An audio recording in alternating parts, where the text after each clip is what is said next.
Hi, I'm Stewart Spinks and welcome to episode 227 of my podcast, Beekeeping Short and Sweet.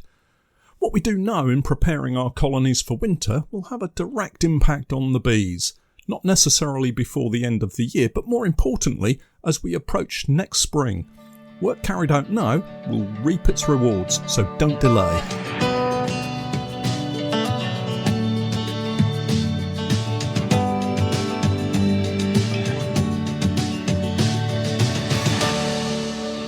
Beekeeping Short and Sweet, a beekeeping podcast for the inquisitive beekeeper with a short attention span. A beekeeper, in fact, just like me. I'm delighted to say that our podcast is now sponsored in part by Simon the Beekeeper. Making beekeeping an affordable hobby for everyone, Simon the Beekeeper provides the best value beekeeping equipment possible, along with a super fast delivery service. The bees won't wait, so their customers don't have to either. Visit the website at www.simonthebeekeeper.co.uk. Hi everyone, and oh my goodness, it's September. Another month whizzes by, and we're currently all hands to the pumps as we get cracking to finish off in the honey room, complete the addition of new queens into the split colonies, and get some much needed treatments into colonies that missed out in the first round.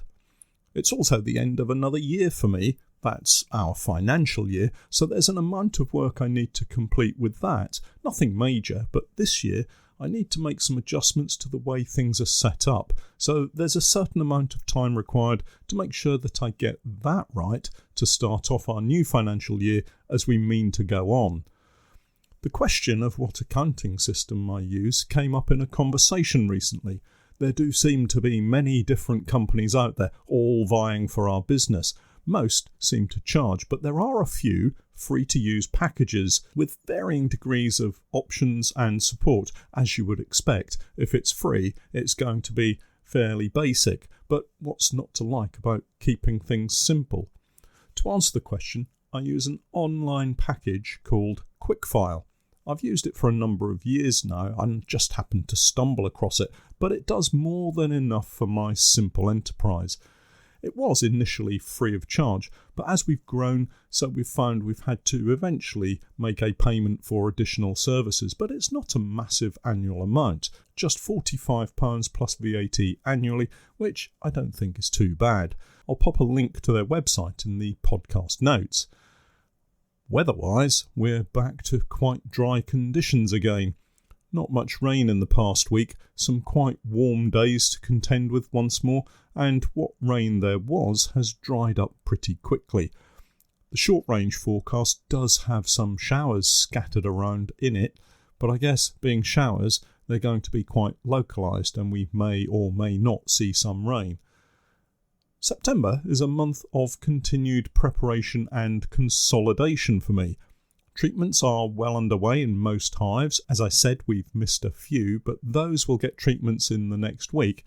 And we're also going to target our newly created nukes with an oxalic acid treatment, probably in the next fortnight. Here's why.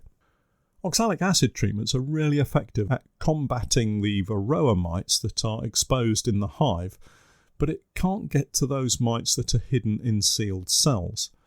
The term we used for these exposed mites is phoretic mites, but this term more specifically refers to mites that are physically attached to bees, a term more generally known as phoresis. The upshot of this is that generally mites not hidden in sealed cells are vulnerable to a hit of oxalic acid treatment, and that's why we always try to find a broodless period to treat with this specific product. My newly created nukes all had a small amount of brood in them when they were first split a couple of weeks or so ago. This brood will now be sealed and may even have emerged in some cases. The newly introduced queens will emerge from their cages, hopefully without any issues, and within a few days start to lay eggs. Those eggs will in turn become young larvae, and hopefully, you all know that these cells won't be capped for another 5 days or thereabouts. This gives me a window of opportunity to get in and treat with oxalic acid, as there'll be no cells that will have been sealed, thus exposing the vast majority of varroa mites to the oxalic acid treatment. One issue I do have is I've yet to work out how best to treat these nukes that are housed in the plastic Technoset hives. I really don't want the high temperature of the ProVap to melt the hives, so I think this time round we're going to use the trickle method. It's a really easy method to use and one available to all beekeepers, regardless of the number of colonies you have. I'll shoot a video to show how we trickle, but honestly, it's so very simple and a lot less dangerous than using any form of vaporizer. Another job to get on top of is returning colonies back to base, or at least their home apiaries. This really helps in terms of working smart. We're not looking for colonies to do anything except get through the winter and into next spring.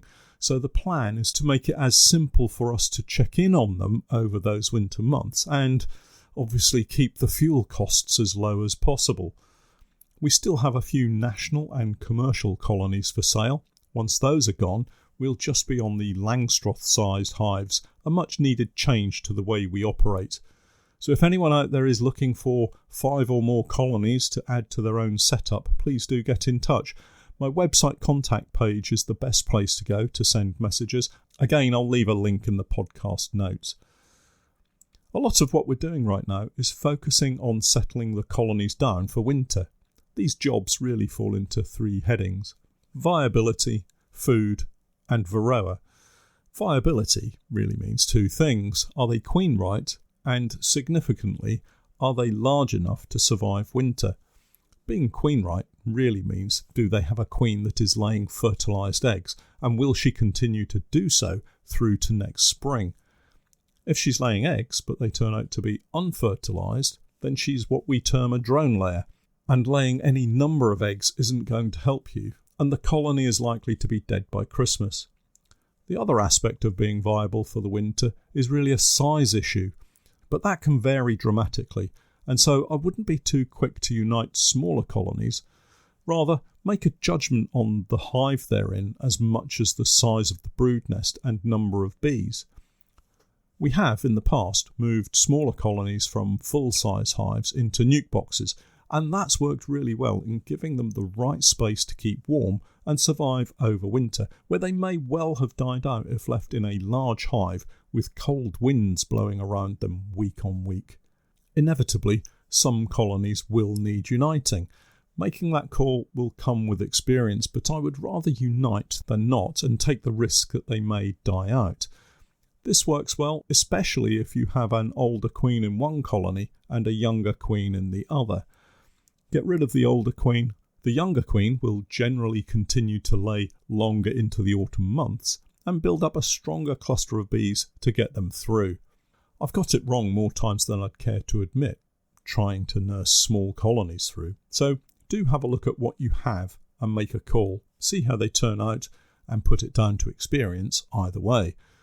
Feeding starts from now for me, and again it's a judgment call on how much each colony is going to need. You'll see lots of suggestions in books and online generally about how much to feed, but most people agree that heavy sugar syrup or fondant are the way to go at this time of the year. I like to get some feed into the colonies now to make sure that the outside frames are well stocked with syrup. The reason for this is that we have a lot of ivy around us and that will soon be in flower, and it does set so very hard. Getting some sugar syrup in now helps the bees access the food stored in the outside frames when it might just all be ivy and so solid they can't process it. When ivy honey is stored closer to the brood nest area, it remains warmed by the cluster and is therefore more easily utilised. There is a more recent trend of feeding just fondant to colonies, and that works just fine too.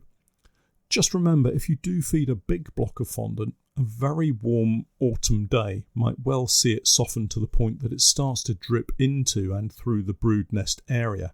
I've had it happen myself. So keep it well wrapped and only give the bees a smallish opening to access the fondant. My personal preference at this time of the year is the Zucan feeds from Modern Beekeeping. I've mentioned them before and I've always found the bees take to it really strongly. They seem to thrive on it, and although it is a little more pricey than straight granulated sugar syrup, it's a lot less messy in the kitchen. We've just taken delivery of a 1,200 kilo IBC container of syrup, which will go onto the trailer and will drive around the apiaries, feeding en masse. This really helps to prevent the robbing that can take place at this time of the year, which in turn can spread disease. If you feed all of the colonies in an apiary at the same time, they'll be too busy feeding from their own syrup supply to be out searching around for syrup in other colonies. It's important to remember to be clean and tidy as well. There are still wasps around, more this year than for a long time, and they'll be straight onto any spilt syrup and then into the hive to try to clean up, literally. We've also started seeing a growing number of hornets in the apiaries over the last week or two. Most of the time we hear them first, a low, rhythmical humming sound, not unlike a Chinook helicopter, and then you spot them. Hornets are almost as large as a helicopter. Well, not quite, but they are very big compared to our bees and wasps. Not the invasive Asian hornet, you understand. This is the European hornet. It generally seems to keep itself to itself. We have a large nest built in an owl nesting box at the fishing lakes, yet the hornets have only recently been seen in the apiary, hawking around the hive entrances to grab a honeybee on the wing. We've never had a serious attack from European hornets, so I don't tend to worry too much about them really. I'd rather just sit and marvel at how fabulous an insect they are. So we're all set with queen-right colonies. We're feeding syrup and we're treating for varroa mites. All necessary to ensure colonies will make it through the winter. I've been asked about using supers to give additional food to colonies through the winter. I think it's only really important where you have a large colony in a small hive, such as a Smith or National hive. My preferred method here is to leave a queen excluder on right now, add a super with drawn comb and feed syrup above that using a rapid feeder such as an Ashworth, Miller or other style of rapid feeder. One of my favourites is the Maysmore Jumbo Green feeder. Feed until they've filled and capped the entire super. At this point I normally hold off feeding a little, as I don't want the brood nest area stuffed full of syrup, preventing the queen from laying as she wants. As the brood nest shrinks back, so a little more feed can be given if necessary. Once all the feeding has been carried out, we always pop the super beneath the brood box, sandwiched between that and the floor. Don't forget to remove the queen excluder and give it a clean ready for next season. The colony will happily drop down to bring food stores back up into the brood box from the super beneath, and I would say I very rarely find that the queen moves down into the super to lay eggs at any time between now and late spring, by which time the super will have been removed and replaced above the brood box, with the queen excluder being replaced once more. We have used this technique with larger hives too, such as the commercial and Langstroths, but actually they don't very often need the extra food, particularly here in the east of England. And if we have a prolonged period of cold weather in late winter or early spring, I usually reach for the fondant and add a few bags of that until the weather warms up enough for the bees to finally get out and start foraging on all of those spring flowering plants once more. Seems quite a long way off, but it'll soon be here once more.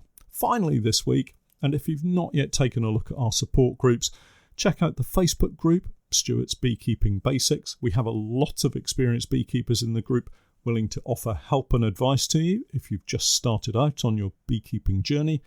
Don't forget to check my website, www.norfolk-honey.co.uk, and for my latest videos and podcast with more updates, tips and techniques, it's our Patreon page, www.patreon.com/Norfolk Honey. And remember, I'm Stewart Spinks, and that was Beekeeping Short and Sweet.